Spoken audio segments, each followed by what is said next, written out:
Tempat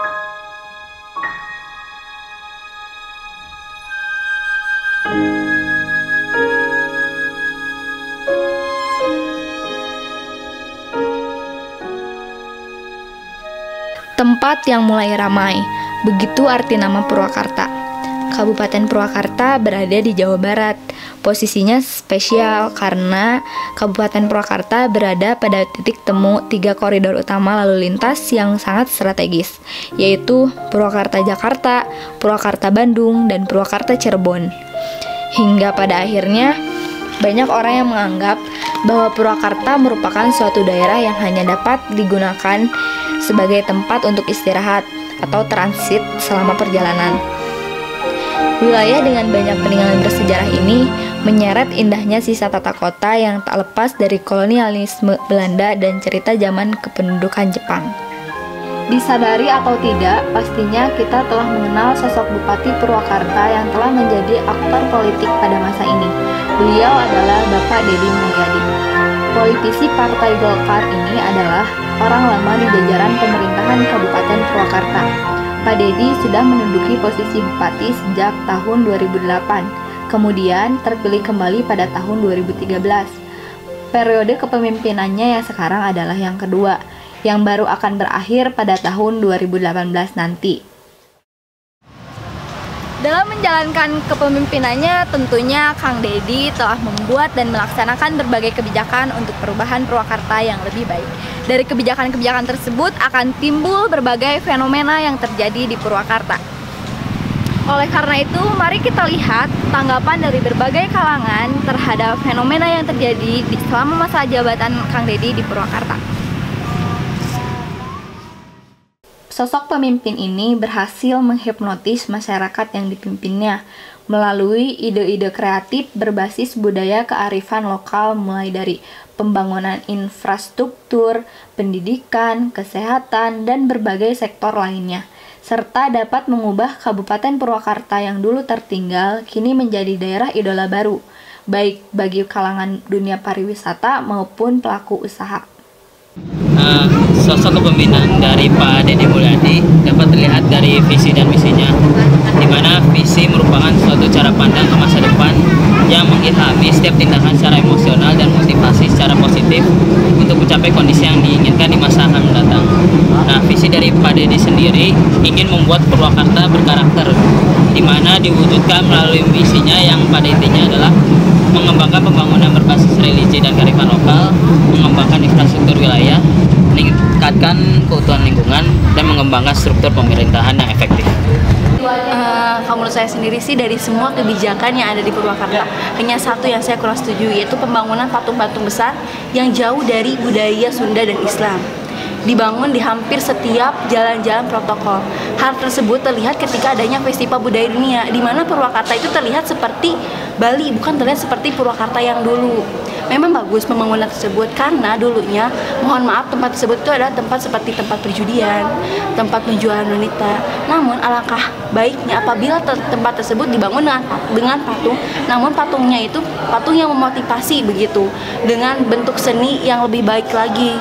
Sudah bagus dengan niat yang baik, dengan merubah kemungkaran yang dulu, tapi lebih baik lagi apabila kemungkaran tersebut tidak lagi dibuat dengan menciptakan kemungkaran yang baru.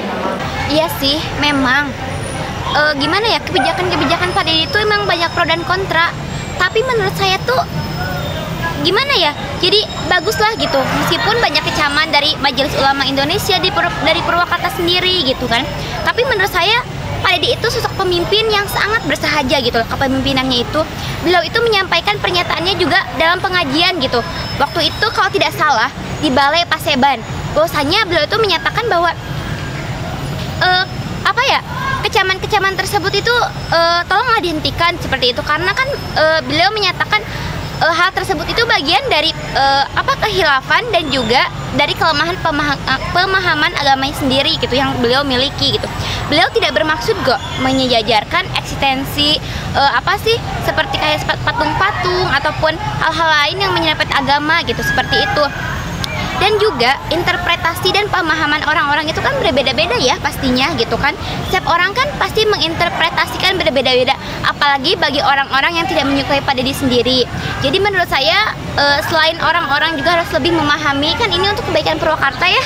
Jadi menurut saya Pak Deddy juga mungkin ucapan-ucapannya lebih diintrospeksi terlebih dahulu gitu, mengkaji setiap ucapannya terlebih dahulu gitu.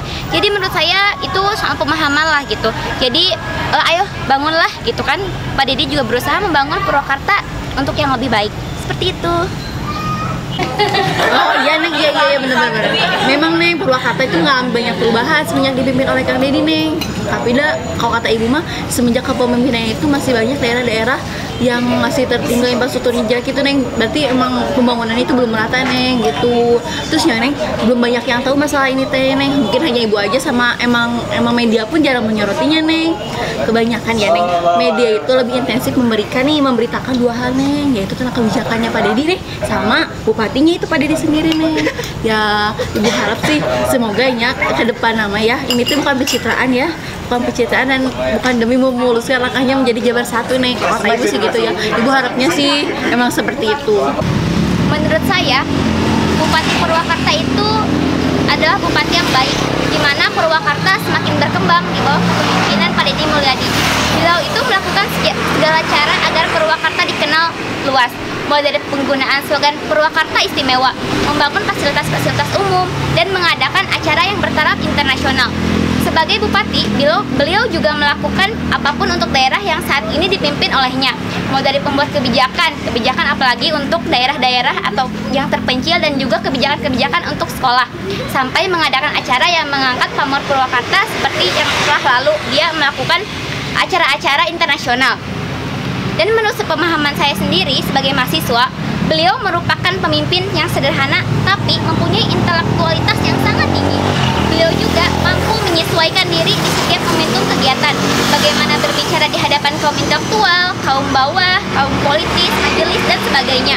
Dan bisa disebut juga dia serba bisa dan serba tahu. Bahkan teman-teman saya pun mengagumi beliau. Setelah kita mendengar beberapa tanggapan dari berbagai kalangan, nah kali ini kita akan mendengar tanggapan yang menarik dari aktivis kampus yang berasal dari mahasiswa administrasi publik FISIP Unpad. Pak Deddy Mulyadi ibaratkan tupai bagi Purwakarta, cerdas, visioner, teguh pada komitmennya. Kalau menurut saya, tupai merupakan binatang yang tidak egois dan memikirkan dirinya sendiri. Ketika tupai dapat melakukan lompatan dari suatu pohon ke pohon lain yang amat tinggi dengan menggunakan kaki belakangnya, kemudian cakarnya yang kuat dan ekornya yang menjadikan mereka mampu mengatur keseimbangan. Sungguh luar biasa. Itulah analogi saya untuk Pak Deddy sekarang yang memimpin Purwakarta. Pak Deddy Mulyadi memimpin Purwakarta dengan semangat kebersamaan, kalau menurut saya, membangun dengan berbasis kearifan lokal yang sangat cocok untuk memimpin daerah Purwakarta dengan pribadinya yang indah dan selalu berpenampilan pangsi. Pangsi itu kalau di Sunda itu merupakan pakaian Sunda, serba putih beserta ikat kepala Sunda yang selalu melekat di kepalanya. Semua keteladanan dan kepemimpinan Pak Deddy Mulyadi tentunya untuk di masa yang akan datang dengan sistem yang dibangun oleh Deddy sekarang yang berbasis dengan kearifan lokal akan menghadapi tantangan berbagai pro dan kontra atas sistem yang telah dibuat oleh Pak Deddy tersebut. Menurut saya kayak gitu. Nah, di sini pro dan kontra pasti menuai dengan persepsinya masing-masing. Persepsi dari setiap individu yang menghasilkan esensi, substansi segala macam yang berbeda-beda pastinya. Program dan kebijakan saat ini yang berangkat dari kearifan lokal telah dijalankan oleh Pak Deddy. Bangunan infrastruktur yang berkebudayaan seperti diselaraskan di sekolah, puskesmas, ataupun instansi-instansi pemerintah yang melayani masyarakat menjadikan inovasi untuk Pak Deddy sebetulnya. Simbol-simbol budaya Sunda yang dilestarikan di Purwakarta ini menurut Pak Deddy menjadi perwujudan kebudayaan sebagai alat untuk mencapai pembangunan. Itu opini Pak Deddy yang paling melekat dalam diri saya. Dengan segala kebijakan dan program yang dilakukan oleh Pak Deddy, tentunya beliau bertekad membangun branding Purwakarta ini dengan tetap mempertahankan identitas sebagai orang desa yang berbudaya tentunya.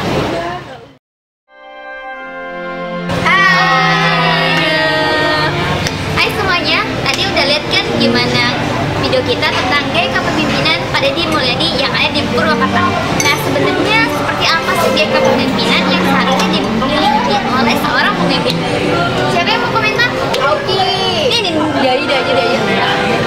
Ya, jadi teman-teman, berdasarkan video yang kami buat barusan, bahwasanya kami di sini menyimpulkan sebagaimana yang kami simpulkan, seorang pemimpin itu harus mempunyai pola pikir yang cerdas, kemudian visioner, dan juga kuat jiwa raganya. Dan yang paling penting dalam seorang pemimpin itu harus mempunyai hati yang ikhlas dan kesabaran dalam menghadapi segala apa yang dia akan temui nantinya, sebagai bentuk amanah dari semua yang mempercayakan kepemimpinan terhadap seseorang. Terima kasih. Itu aja teman-teman dari kami. Tunggu project selanjutnya. Project Ari. Selanjutnya. Ya, terima kasih banyak. Dadah. Sampai nanti.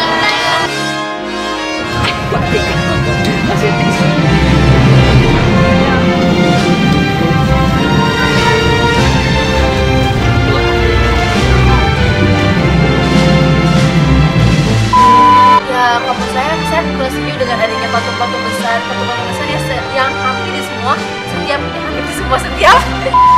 Diri di setiap membentuk kegiatan sebagai berbicara di hadapan